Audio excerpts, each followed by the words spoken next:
This week's 1044 is brought to you by Chevron Delos 600 ADF Ultra Low Ash Diesel Engine Oil. It's time to kick some ash. In the quest for an alternative to the fuel tax, assessing the challenges of a mileage-based user fee.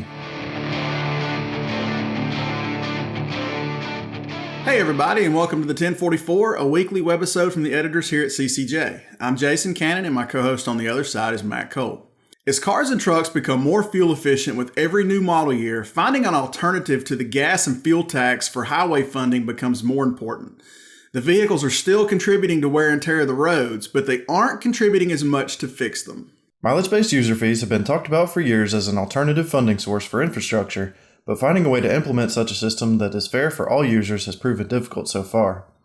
We spoke with Dr. Trish Hendren, Executive Director of the Eastern Transportation Coalition, who talked about the Coalition's most recent report on developing a mileage-based user fee and the steps they are taking to find the most equitable option for all highway users. I think what you're touching on, Matt, is one reason why we got involved, is to make sure that the diversity of the users of our transportation system is brought into this discussion about how do we pay for transportation.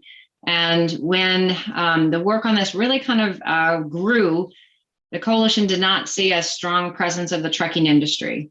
And we have a long history with the trucking industry. I mean, all the way back in the early 2000s, we helped work with New York on creating this one-stop approach. And I bring that up because the Coalition, our partnership with the trucking industry is how to make your day in and day out lives easier. How can we simplify things? How can we kind of bring the practitioners, the regulators, and the companies together to bring solutions? So when we saw Congress had passed a program to do demonstration pilots that would explore this feasibility, the potential of replacing the fuel tax with a distance-based approach, Congress wanted to do demonstration pilots, and they started this grant program. So when we learned about that, we heard there's a lot of passenger vehicle pilots happening. And again, we kept saying, you know, we've been working in the trucking industry for a long time. Trucks are not big cars. And whatever solution is brought forward for passenger cars, it won't work for trucks. We know that. So how do we make sure we have a focused effort on the trucking industry and bringing the concerns of the trucking industry very much to the forefront, a big spotlight on them? The TETC report released in February was the third phase of its work on developing a mileage-based user fee and the first phase that featured a national truck pilot program. Trish talks about why the work started in the first place and what they found so far. I feel like I should back up just a little bit on why we're even looking at replacing the fuel tax with a distance-based fee. And it really comes down to that link between usage and payment has gotten broken. So when the fuel tax got introduced by our friends out in Oregon, a state fuel tax back in 1919, all of our vehicles on the road or the dirt roads at that time were pretty common. So as we move into 2022, we have a lot of different efficiency in our vehicles, which is great for our personal wallets, so we can go farther on a tank of gas. But not so good on the system, the transportation system that's relying on that fuel tax. So with that kind of link broken, what Congress is asking the transportation field to do is basically say, is there a way to reestablish that link between use and payment? So because of that, again, because Congress is asking for these demonstration pilots, that's why we went after these grants. So we have done 3 rounds of grants at this point. And that first round really was about starting the conversation on the East Coast. So as I mentioned, the Western larger states had kind of gone first. Again, I applaud their work. We're grateful Oregon has a live mileage-based usage fee program just for passenger cars. And some great work out in California and Washington. But again, we got a lot of states on the East Coast, and it is complicated. We got a lot of toll facilities. And on the trucking side, it is an incredibly important truck corridor. So what would a distance-based fee look like in that very messy, complex environment? So what we wanted to do in that first grant that we got is basically bring people to the table and say, would you even know about this? What do you think about this? What are your concerns? And so we did a small key stakeholder pilot. And the conclusion from that is we got to get involved. we got to make sure that our concerns are part of this national discussion. So in phase 2 is when we really brought the trucking industry to the table. So we established a motor carrier working group, and that group has been just essential for overseeing our work and guiding what we're doing. And in that group, you have truck manufacturers, trucking companies, freight shippers, regulators, trucking associations. And I'll tell you, it took quite a while to get that group of people to actually come to the table, because they said, I don't like this idea, go away. And I said, I know you don't like it. That's why I want you to come and tell me why, because we got to get your concerns with a megaphone and make sure that folks that might be making policy for passenger cars don't just put "and trucks" at the end. So by bringing that group together, we still have, it's anonymous who's in that group, because people are again, this is not an appealing idea. So, but that group has been essential to really work through what a distance-based fee would mean for the trucking industry. The second phase of the work was the first to include a truck pilot, which was more limited in scope than the national third phase. Trish explains that during that phase, TETC found how essential it is for the trucking industry to be involved in the development of a mileage-based user fee. But before we get to that, let's hear from 1044 sponsor, Chevron Lubricants. Protecting your diesel engine and its aftertreatment system has traditionally been a double-edged sword. The same engine oil that is so essential to protecting your engine's internal parts is also responsible for 90% of the ash that is clogging up your DPF and upping your fuel and maintenance costs. Outdated industry thinking still sees a trade-off between engine and emission system protection, and Chevron was tired of it. So they spent a decade of R&D developing a no-compromise formulation. Chevron Lubricants developed a new ultra-low ash diesel engine oil that is specifically designed to combat DPF ash clogging. Delo 600 ADF with OmniMax technology cuts sulfate ash by a whopping 60%, which reduces the rate of DPF clogging and extends DPF service life by 2.5 times. And just think what you can do with all the MPGs you're going to add from cutting your number of regens. But Delo 600 ADF isn't just about aftertreatment. It provides complete protection, extending drain intervals by preventing oil breakdown. Before, you had to choose between protecting your engine or your aftertreatment system, and now you don't. 600 ADF from Delo with OmniMax technology, it's time to kick some ash. So with their guidance, under our phase 2 of this work, we did a multi-state truck pilot. So again, trucking companies to the table, devices in the vehicle, gathering data, and basically saying, okay, did that work? What would it mean for your company to actually do a mileage-based usage fee? Our biggest conclusion from that was make sure the truckers are at the table, because they are so much more complex. I don't have to tell you guys this, the array of fees that you pay, the different hoops you have to go through, the different definitions of those hoops that you have to go through. And if we add in yet another fee, yet another reporting requirement, it's a no-go. So that became very clear. In addition, if we have one rate, so one per mile rate for every truck that's out there, that's not going to work.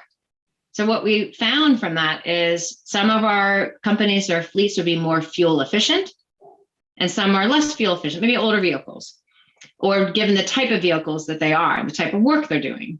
Makes total sense, but if you have one rate, you're going to penalize those newer, more fuel efficient fleets, and you're going to reward your older, less fuel efficient fleets.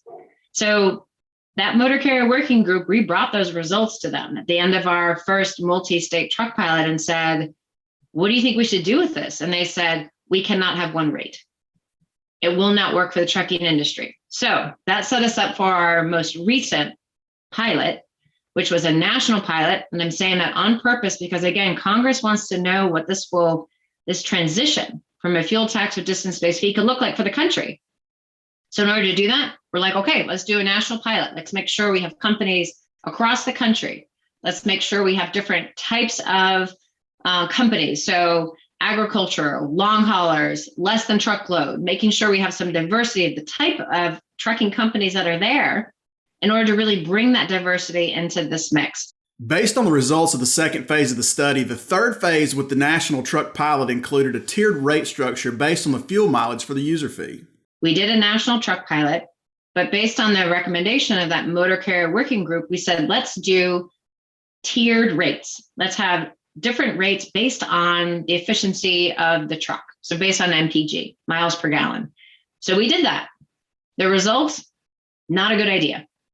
Similar result that we had on the first one, that you're going to really, how you define those categories, like one company that could be just on the edge of a category that you have to define and defend could pay 11% more, and another one could pay about 2% less. I mean, imagine if all of a sudden you got like 11% raise. Like, I'd be pretty excited. So, but the person who's having to, get penalized, they're not going to be very excited. So defending those categories, and it really didn't fit the need that we were trying to do, which again, link usage to payment. So what we're going to do going forward is, again, examine that rate setting approach to see if with the guidance of that motor carrier working group, we can have an approach that works for the trucking industry, simple, common definitions, easy to do. That's kind of our mantra going forward. One big concern from both the trucking and passenger vehicle communities when it comes to a mileage-based user fee is privacy.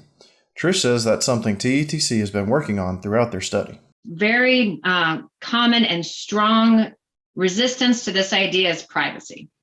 Because I don't know about you, but I don't really want a government device in my vehicle, like tracking me where I'm going. Like, that doesn't sound good at all.